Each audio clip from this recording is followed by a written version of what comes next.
Bonjour, aujourd'hui je voudrais vous présenter une matière que vous pouvez prendre l'année prochaine en entrant en 5e, qui est une matière qui s'appelle éclat, ce qui ne vous dit peut-être pas grand-chose, qui signifie enseignement conjoint des langues anciennes, ce qui ne vous dit toujours peut-être pas grand-chose.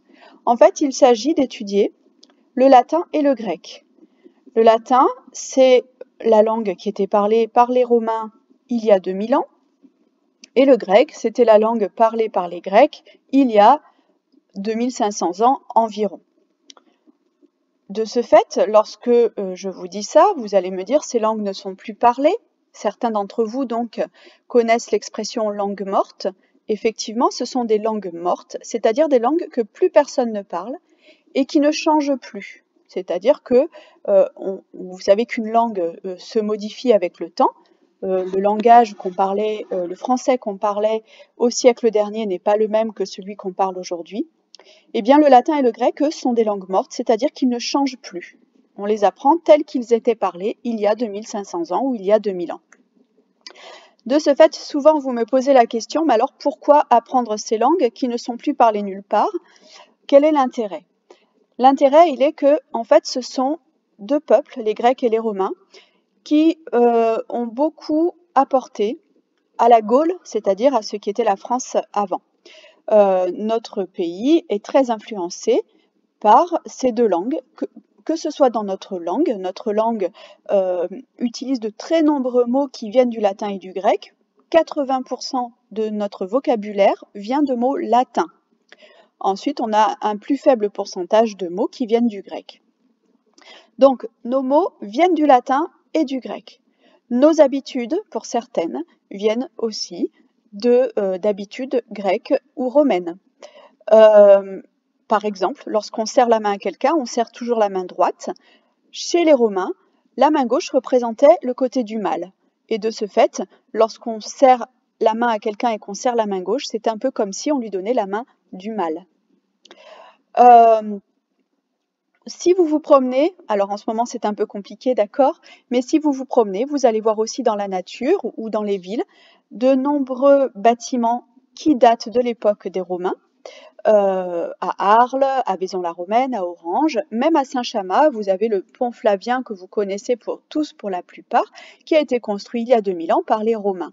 Donc vous voyez que les Romains ont été chez nous et qu'ils ont laissé beaucoup de traces. Et donc quand on apprend la langue des Romains ou des Grecs, on comprend un petit peu mieux notre langue, nos habitudes, notre paysage. C'est une question aussi de culture, c'est-à-dire que ce sont des choses que vous saurez en plus qui peuvent vous aider en histoire, en français et dans votre vie quotidienne.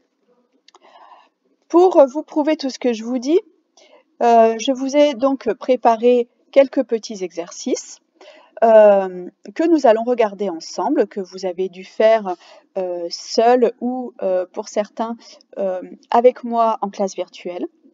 Donc nous allons les reprendre ensemble. Donc je vous explique, le grec et le latin étaient parlés il y a plus de 2000 ans, le latin en Italie, le grec en Grèce. Pourquoi apprendre ces langues mortes, c'est-à-dire ces langues qu'on ne parle plus?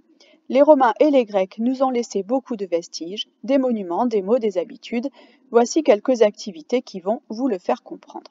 Donc je vous ai mis juste quelques images. Le pont Flavien de Saint-Chamas que vous connaissez tous, qui a été construit par les Romains. Le pont du Gard que beaucoup d'entre vous connaissent parce qu'il n'est pas très loin d'ici, construit également par les Romains pour amener de l'eau jusqu'à la ville. L'eau coulait en fait sur le pont qui était tout en haut pour amener l'eau jusqu'à la ville. Et ici, je vous ai mis une ville du Maroc, donc Volubilis, où il y a de très nombreux vestiges. Alors, je vous demandais dans un premier temps d'écrire les jours de la semaine à côté du mot latin. En latin, nous avons Mars, Martis, qui est le dieu Mars. Ça a donné d'ailleurs l'art martial, les arts martiaux. Le dieu Mars, c'est le dieu de la guerre. Donc les arts martiaux, ce sont des arts de combat. Et le dieu Mars, il a donné tout simplement le nom de la semaine, mardi, comme vous l'avez très certainement trouvé. Les Romains avaient également comme déesse Vénus, Vénéris. Vénus, donc déesse de la beauté et de l'amour, qui a donné comme jour le vendredi. Pardon. Oh.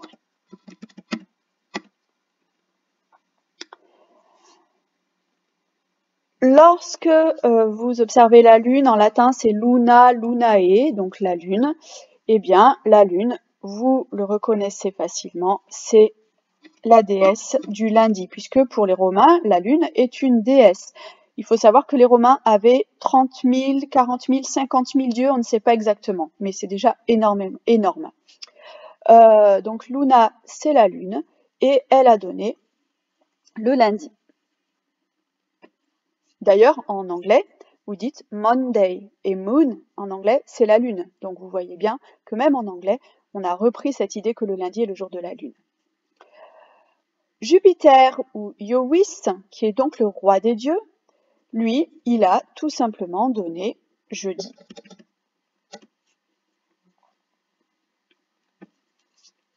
Vous avez Iovis, qui veut dire Jupiter, qui a donné en français l'adjectif jovial, que vous ne connaissez peut-être pas. Être jovial, c'est être joyeux, parce qu'on pensait que quand on était né sous la protection du roi des dieux, forcément, on était heureux parce qu'on avait toute la chance de bien réussir notre vie. Mercure, le dieu messager, celui qui est représenté avec des chaussures ailées, des chaussures avec des ailes, eh bien, Mercure, il a donné le mercredi.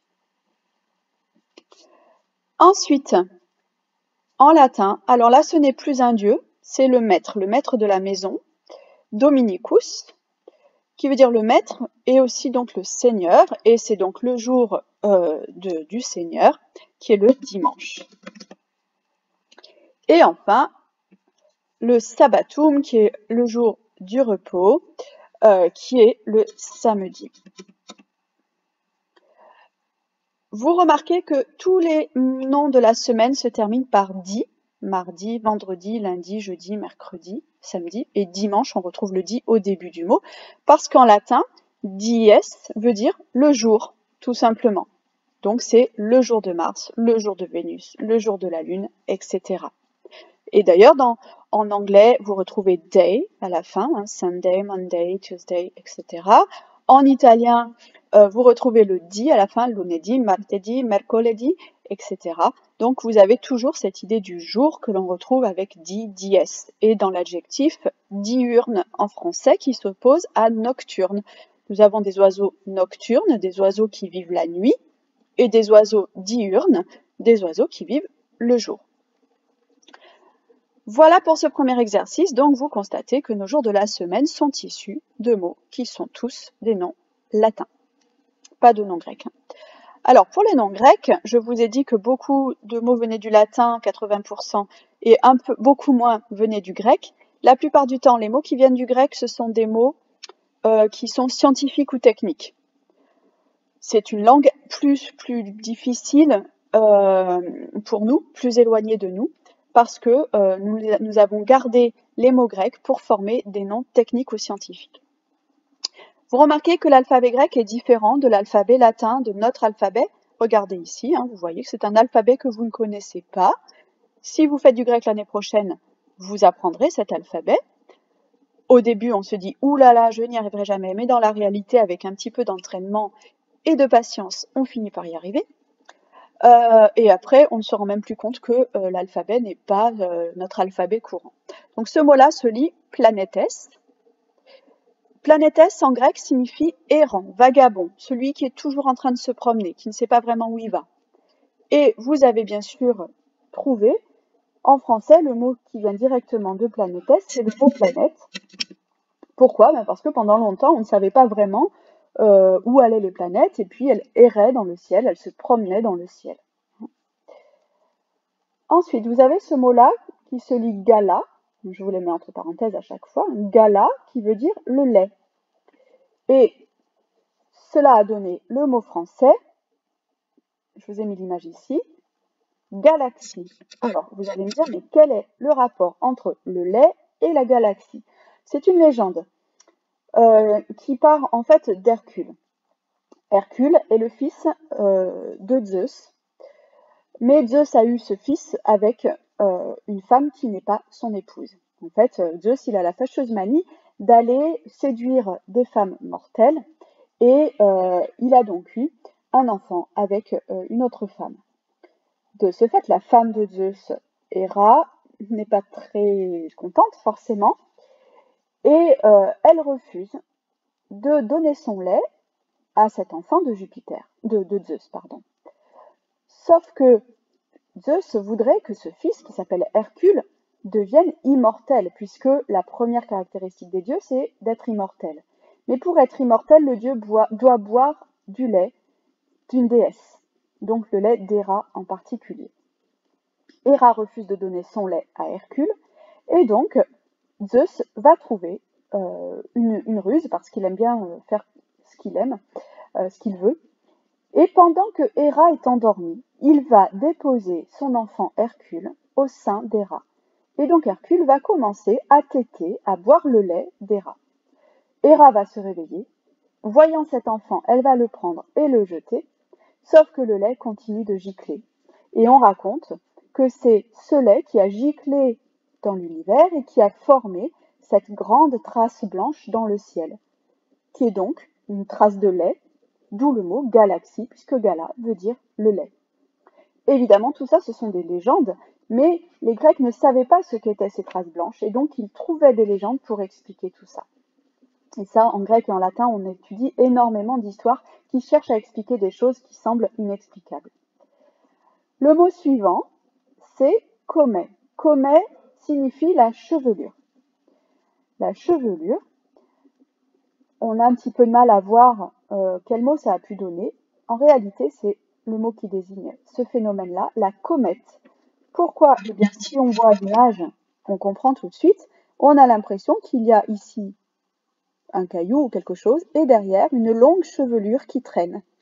Hein, vous voyez tout ce qui est derrière, on dirait que c'est la chevelure qui vole. Astère, qui signifie l'étoile, a donné, bien sûr, l'astéroïde, qui est en fait l'objet qui vole dans le ciel. Pardon. Donc, astéroïde. Oh, pardon.